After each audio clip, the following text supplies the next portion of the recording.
बाहेर गावला भागवत कीर्तनामध्ये हरिपाठामध्ये कार्य करतात।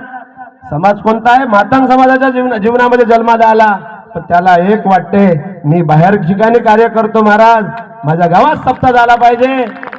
एक लक्षात घ्या। आणि एक मातंग समाजाचा माणूस मला स्वच्छता अभियानावर घेऊन गेला होता 2006 मध्ये, ते माझे गुरु झाले आमटे महाराज। अरे लक्षात ठेवा, जातीपातीचं इथं काहीच पडलं नसते, माणसाचे विचार घेतले पाहिजे असते।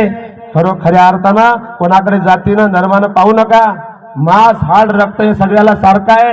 जेव्हा दवाखान्यात भरती होतो ना आपण, त्या टायमाला रक्ताची गरज पडते, आणि ते रक्त मात्र कुठून भेटत नाही, तेव्हा मात्र जात धर्म पक्ष पाहत नाही, तेव्हा मित्र पाहिला जाते। आणि म्हणून प्रीतम दादाला फोन जाते, दादा आहे का आपलं ग्रुप कोणी? ते लक्षात ठेव जा। इकडे जातीपाती विसरा, सुंदर गाव आहे हो तुमचं, खूप कौतुक करावं वाटते। इंगळे दादा तुमच्या गावाला आलो, बरं वाटलं, आनंद वाटला।